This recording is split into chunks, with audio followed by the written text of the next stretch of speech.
नमस्कार, ये आकाशवाणी चंडीगढ़ है। अब आप राधिका से प्रादेशिक समाचार सुनिए। प्रधानमंत्री नरेंद्र मोदी नई दिल्ली के करियप्पा परेड ग्राउंड में वार्षिक एनसीसी रैली को संबोधित करेंगे। कार्यक्रम के दौरान अमृतकाल की एनसीसी विषय पर एक सांस्कृतिक कार्यक्रम प्रस्तुत किया जाएगा, जिसमें अमृत पीढ़ी के योगदान और सशक्तिकरण का प्रदर्शन होगा। 2200 से अधिक एनसीसी कैडेट और 24 देशों के युवा कैडेट इस वर्ष की रैली में हिस्सा लेंगे। रैली में जीवंत गांव के 400 से अधिक सरपंच और देश के विभिन्न भागों से कई स्वयं सहायता समूह से जुड़ी 100 से अधिक महिलाएं भी विशेष अतिथि के रूप में हिस्सा लेंगी। केंद्रीय ऊर्जा एवं भारी उद्योग राज्य मंत्री कृष्ण पाल गुर्जर ने आज पलवल जिले के रसूलपुर में नवनिर्मित रेलवे ऊपरगामी पुल लोगों को समर्पित किया। इस पुल के निर्माण पर 24 करोड़ 67 लाख रुपए की लागत आई है।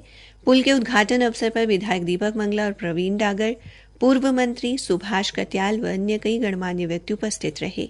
श्री गुर्जर ने कहा कि इस रेलवे ऊपरगामी पुल पर आवाजाही शुरू होने से रेलवे लाइन के पार रहने वाले लोगों को आवागमन में सुविधा होगी। उन्होंने कहा कि इससे लोगों की वर्षों से चली आ रही परेशानी का अंत हो गया है। इस पुल से बैंसलात क्षेत्र के सैकड़ों गांव लाभान्वित होंगे। श्री गुर्जर ने कहा कि इलाके की जर्जर सड़कों के निर्माण का काम भी जल्द शुरू किया जाएगा। प्रधानमंत्री नरेंद्र मोदी द्वारा परीक्षा के दिनों में युवाओं के लिए तनाव मुक्त माहौल बनाने के उद्देश्य से शुरू किए गए परीक्षा पे चर्चा कार्यक्रम के 7वें संस्करण का प्रसारण परसों सोमवार को किया जाएगा। शिक्षा मंत्रालय ने कहा है कि इस साल अनूठे बातचीत वाले कार्यक्रम के माध्यम से 4000 से अधिक प्रतिभागी प्रधानमंत्री के साथ बातचीत करेंगे। कार्यक्रम नई दिल्ली के भारत मंडपम में आयोजित किया जाएगा। देश के अन्य भागों की तरह हरियाणा और चंडीगढ़ में भी प्रधानमंत्री नरेंद्र मोदी के परीक्षा पे चर्चा कार्यक्रम को लेकर विद्यार्थियों, शिक्षकों और अभिभावकों में काफी उत्साह है। सभी लोग परसों नई दिल्ली में होने वाले इस कार्यक्रम के 7वें संस्करण की उत्सुकता से प्रतीक्षा कर रहे हैं।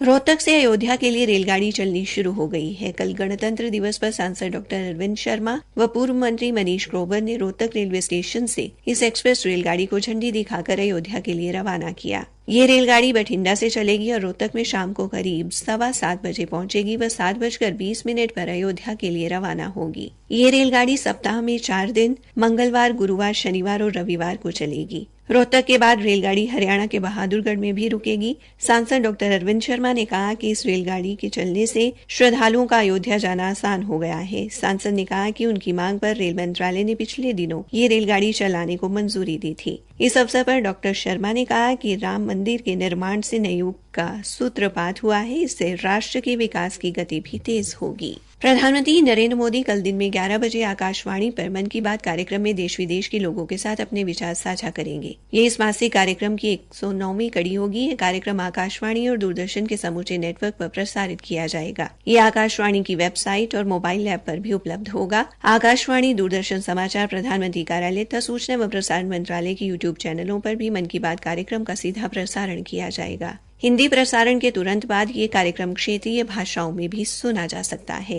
प्राकृतिक खेती परियोजना के राज्य सलाहकार कुरुक्षेत्र निवासी डॉक्टर हरिओम को पद्मश्री पुरस्कार दिए जाने की घोषणा की गई है। डॉक्टर हरिओम ने पद्मश्री मिलने पर प्रधानमंत्री नरेंद्र मोदी और राज्यपाल आचार्य देवव्रत का आभार व्यक्त किया है। डॉक्टर हरिओम ने बताया कि उन्हें यह पुरस्कार प्राकृतिक खेती में उत्कृष्ट कार्य करने के लिए दिया जा रहा है। उन्होंने कहा कि आज के समय में प्राकृतिक खेती बेहद जरूरी है। डॉक्टर हरिओम ने बताया कि कल फोन के द्वारा उन्हें पद्मश्री मिलने की सूचना मिली। उन्होंने कहा कि वो देश के विभिन्न हिस्सों से कई वैज्ञानिकों व अधिकारियों को प्राकृतिक खेती का प्रशिक्षण दे चुके हैं और उनके द्वारा कुरुक्षेत्र स्थित गुरुकुल में प्राकृतिक खेती के माध्यम से तैयार फसल को देखने के लिए अब तक राष्ट्रपति, राज्यपाल व देश के कई कृषि वैज्ञानिक आ चुके हैं।